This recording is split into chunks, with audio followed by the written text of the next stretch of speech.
Hello, children. Anytime I start off like that, I have to be a little bit careful I don't go into hello, nurse. Nurse! So I got caught up in a YouTube thread, and it was under a video, and somebody asked the question of, should they go with Canon versus Sony? And there's no right or wrong answer with this. It's just specific to what you want to do. But I chimed in and I gave my opinion because I ended up going with my Canon setup. I love my Canon setup. I'm not changing it anytime soon. But someone else jumped on the thread and he was just very aggressive, and he was very, this is into the 4K, and you know, 4K is future proof, and Sony is infinitely better, and you know, just how much greater Sony was than Canon. But when he, you know, deep dived into the fact that he went on this rant about how, you know, Canon is garbage, that's really when I started to get upset, and that's really when it started to remind me of Apple versus PC. Hello, I'm a Mac. And I'm a PC. Which I share no shame in, that I was always like, Mac. So, first of all, I don't like crapping on other people's hardware. I just don't like doing it, because you bought your hardware for a reason, and there might have been limitations in the, you know, in what you could have bought. But the point of hardware is whatever the hardware can't get done, or wherever there are limitations in the hardware, that's where the software is supposed to pick up. That's where the, you know, a software component comes in. Now, you want some type of like symbiosis between hardware and software, but I'm just saying, if I can't do something on the hardware, like I can up convert to 4K. Is it true 4K? No, but I can up convert to it. I can do slow motion in processing, but I don't get it, you know, right out the box with the hardware. That's okay. You see what I'm saying? So for me, you know, there are limitations to what you could get. Now here's my big thing. Let's start with how I picked my setup to begin with. I didn't start with saying, oh, you know what? Gonna get what Casey Neistat has. I absolutely didn't do that, because we shoot different things, and we just shoot different things when we shoot a different way. And I'm talking about, this was him pre-Sony. A lot of people see his rig and just jump into it. I focused on what I was gonna shoot and what I love shooting, and I made my decision based off that. So I love my astrophotography has different vignettes. There's the moon, then there's galaxies. I love that, but those require two separate lenses. Then I also love doing, you know, vlogs and videos, and if I'm outside, if I'm at a convention, I really want a lens that's good at that, good at autofocus, where I don't have to do too much work. You know what I mean? It's fine. It's a do-it-yourself. It's good enough where I can utilize it without having someone behind that camera, because no one is ever behind that camera. So first I decided what I was gonna shoot, and then I went and investigated lenses. Now the thing about, and it depends, are you getting a DSLR, are you getting a camcorder, what route are you going? And you should really look at all the different ways to film before you decide on a specific body. I came off a system where this was a 2008, I got this is the Casio EX FH20. This is a camera first, a photography camera first, but I also wanted to be able to do HD videos with this. My best videos came off this camera. I met IGC with this camera. I went to my first comic book convention with this camera. All my like big memories happened with this camera. So I wanted something though that after I got a lens error on this, and what a lens error means is that the lens will not open, and if you're outside, you're gonna miss the shot. That's a problem. So what I ended up doing was, I wanted something with a detachable lens that, God forbid, my lens goes again, I could just get a new one. I didn't have to upgrade the body. I wanted something with mic input, and I just wanted a newer rig. This is from 2008, but more than I wanted a newer rig, I wanted something that works. This wasn't working anymore. That's why I upgraded. It stopped working. So I wanted something that would do video on par with what it would do with photography. Still wanted to take great pictures, but I wanted a great video camera. The limitation with camcorders is they're great at video, but they're not for photography. With DSLRs, they're made for photography, but they've also mobilized them for video with certain lenses. Another thing too about DSLRs, the whole point of it is learning your settings, AV, TV, manual, and learning what lenses work for what shoot. It is not a turn it on, flick it on, and go type situation. You don't really want to utilize too many automatic settings with a DSLR because that's not what it's for. It's for taking advantage and personalizing your settings. It's for adjusting your automatic white balance. It's for certain things, and it really shines when you utilize it that way. So I researched what I wanted to I made a list of what I wanted to record, and then I researched the lenses that pair well with those projects. So first things first, if I go out to a comic book convention, if I go somewhere and I want to vlog, I wanted a great lens for that. And my choice was between a wide angle, but I was also looking at other lenses that were upper quality, weren't as wide angle, but they gave me this nice buttery finish, and they were just really easy to set up and record.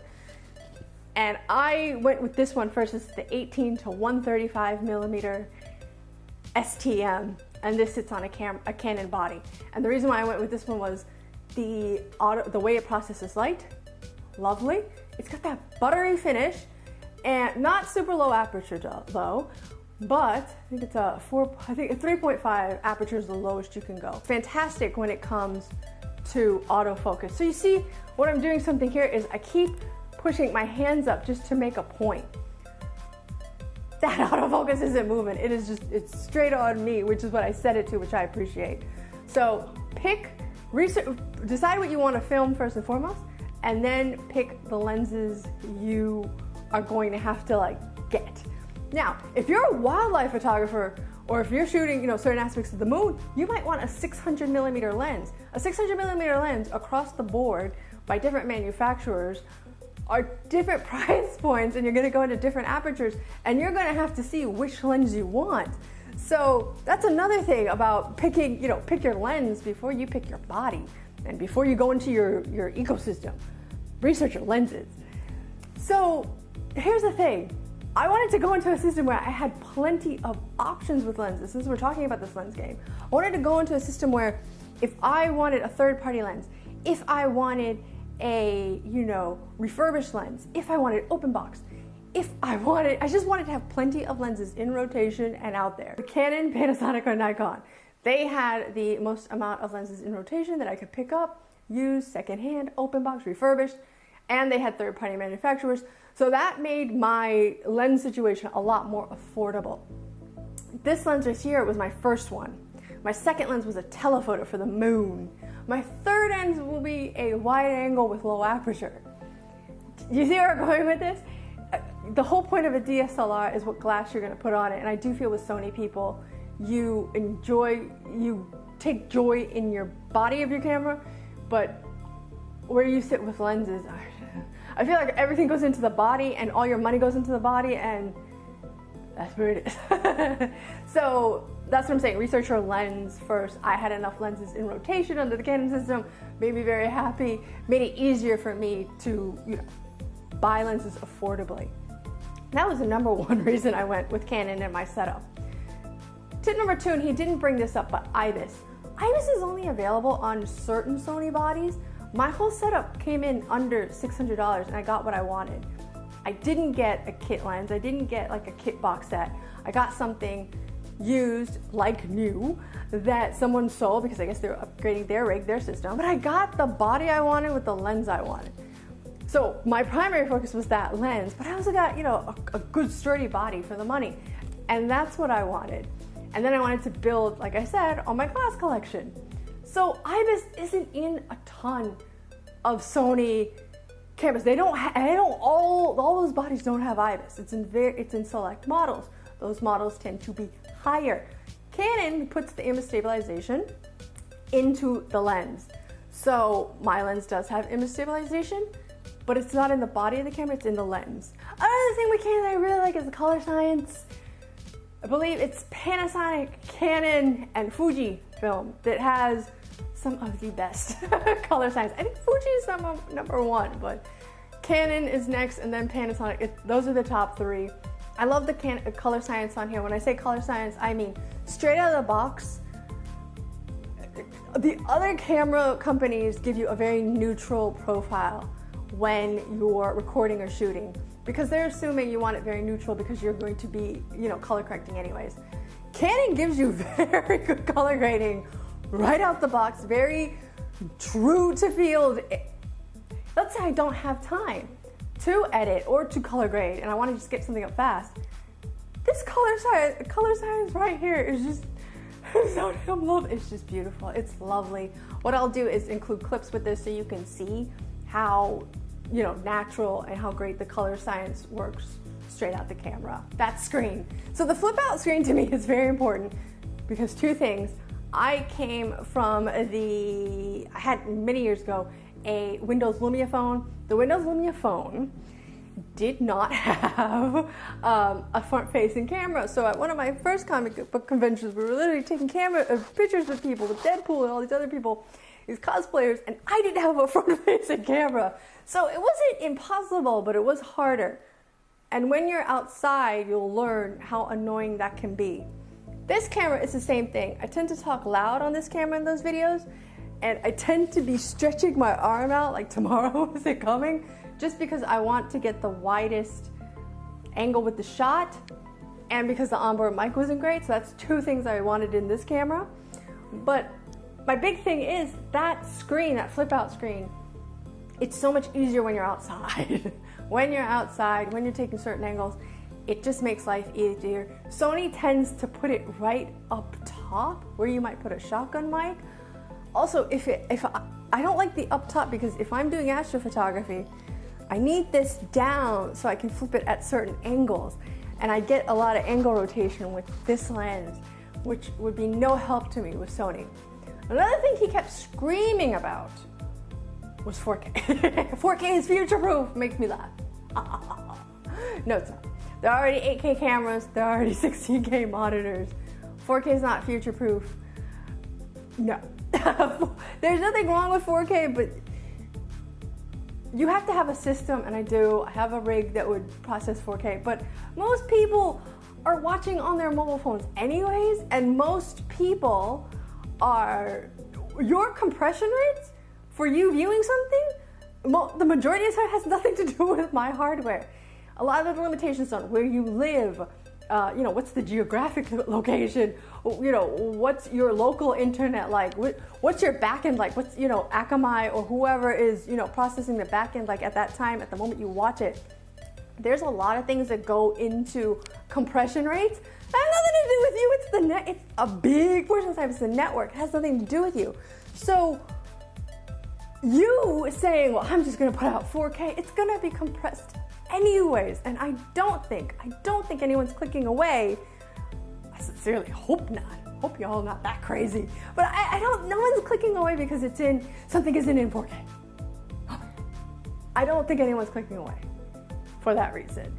You do get a bump in YouTube's algorithm for 4K, but your watch time and your engagement is important. Overheating.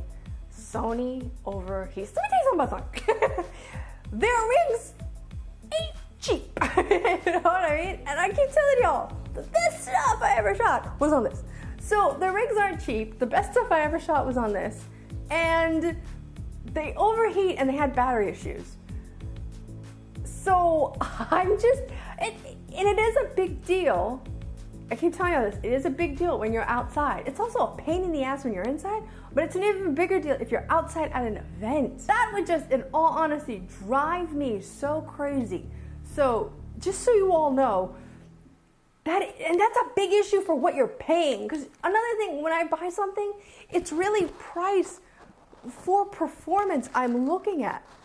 It's price per performance. And I'm telling you, if I'm overheating, if I have, battery issues, and if I don't like your color grading, and if you're just very expensive and you don't have enough lenses in rotation, I feel like a lot of people are just buying it for its brand name, just like, with Apple. You like that Sony logo, and that's fine. But for me, I need solid hardware. Solid. And the thing is, when you get into an ecosystem, like when you go into like a Canon lens, you're gonna be buying more Canon lenses. So you're gonna be in that ecosystem for a while. I wanna be happy with it. And for me, I'm nothing but happy. Happy! Here's my thing. You buy hardware, and you're gonna have limitations when you buy hardware. You're going to have limitations, and that's fine. But you buy hardware because it suits your needs, and it fits into what you need to do, and it hits price points and your budget. And there's nothing wrong with that. There's nothing wrong with saying, you know what, I'm not gonna start off with a $3,500 camera and a $2,000 lens. There is nothing wrong with that. And there's nothing wrong with, I see people shoot with red dragons on YouTube. I see it. I see it. I see people start with like, some people, you know, rant about having, you know, Mark 5, Mark 6. I see it.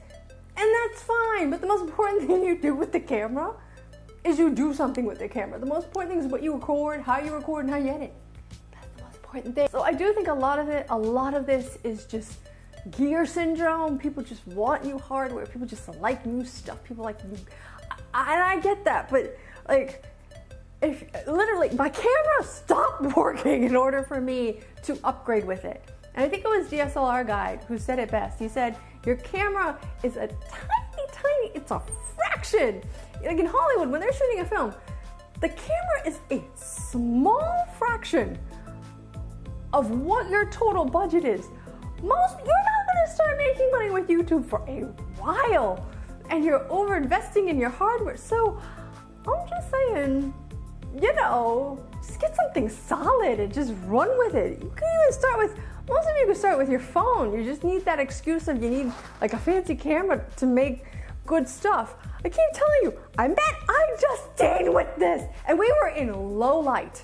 I remember we were in low light. I have to re-edit that video, but we were in low light and I shot with this. And was like, you know, was the aperture nominal on this? Of course not. But I got to meet I Just See. Like, what do I care? You know, I still got to meet I Just See. I still got it filmed, and I'm still very happy. So, to summarize, get what you can afford, and get what suits your needs, and just make sure it's solid and sturdy and works for you. No one else has to approve of anything, and no one else has to care. It's about you. Does it work for you? That's the only person that needs to be happy with your rig. You. Very happy with mine. So the number one reason I got my Canon was, and I'll say this again, there were enough lenses in rotation where I could buy them used, secondhand, and I wasn't like going into this stratosphere of a budget that made no sense for someone beginning. None. And that color science. Alright, you guys, that's it for me. To quote the greatest show on earth, live long and prosper. I'll see you in the next one. Poke, poke, poke. Let me know how you got to your camera, how you decided on your setup. I'm interested in hearing it. Alright, guys, bye. Still focusing.